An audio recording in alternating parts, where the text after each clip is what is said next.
Bonjour Monsieur Lampedusa. Bonjour. La dette facile va fragiliser les petits pays.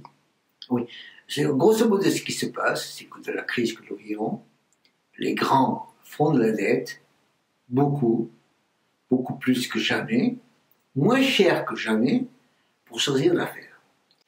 La crise a commencé en 2008, et ils se sont dit qu'est-ce qui se passe, pour sortir de l'affaire, ils ont baissé le taux d'intérêt très vite. Comme ça ne suffisait pas, ils ont acheté des bons de trésor, quand il y a des leasing, ils ont baissé le taux d'intérêt à long terme. Ils se sont dit avec ça devrait marcher, on devrait avoir une reprise économique. Ce qui a quand même plutôt bien marché. Ça marche plutôt aux États-Unis, plutôt pas bien en zone euro, plutôt pas trop au Japon. Et donc, au lieu de dire il y a des problèmes, soutenons l'activité, la recherche, l'innovation, la formation, ils disent continuons à baisser les taux d'intérêt. Continuons à baisser les taux d'intérêt même aux États-Unis parce que Trump trouve qu'il n'y a pas assez de croissance.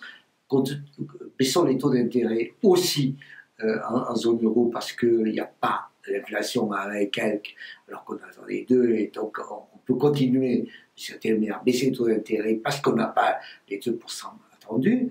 Et donc on a, et même chose au Japon, donc partout, même si on a beaucoup fait de crédit, même si les grands pays ont créé beaucoup de monnaie, se sont endettés partout pour faire baisser les taux d'intérêt, ils se disent ça ne suffit pas, donc on continue. Et alors qu'est-ce qui se passe avec les autres pays, les petits pays? Ils disent chic, les taux d'intérêt sont plus bas.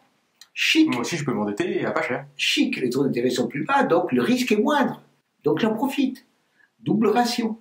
Double ration pour des pays en difficulté, pour des pays qui ont des problèmes, qui ont des problèmes de management, de gestion.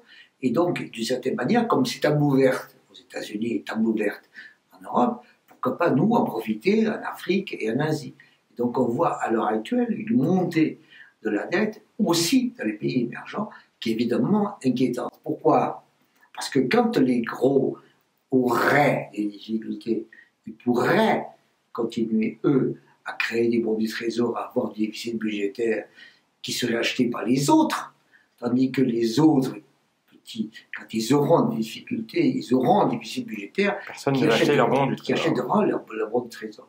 Et on voit bien à quel point il y a une dissymétrie, ce qui permet aux grands, de certaine manière, de continuer à vivre dans une économie plus compliquée, plus difficile, plus tendue, en pleine révolution, permet aujourd'hui aux petits de continuer, mais on verra combien de temps. Donc on est en train de se dire qu'on est en train de créer à terme une crise des petits.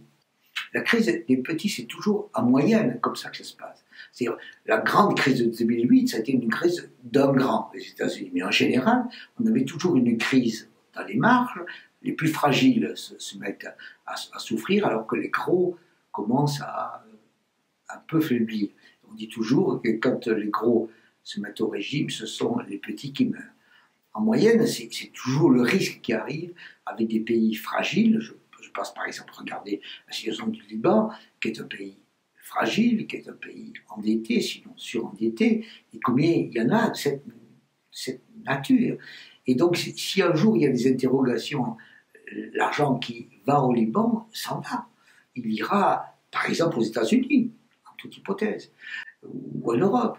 Et donc, on voit bien que le tapis pourrait être pris pour ces pays-là, parce que, effectivement, l'argent qui est rentré peut sortir. Regardez l'autre pays, qui est la Turquie, un grand pays, qui est très dépendant aussi des ressources étrangères, du financement extérieur. On voit bien à l'heure actuelle que le financement, en quelque sorte, un bateau qui aide les uns, prolonge les autres, peut également, s'ils ne feront pas les réformes, s'ils ne font pas des innovations, s'ils ne forment pas, effectivement, leur donner demain et après-demain encore plus de difficultés. Donc faisons attention, ce qui est bon, entre guillemets, pour les gros, peut être dangereux pour les autres. Merci, monsieur Lampedusa.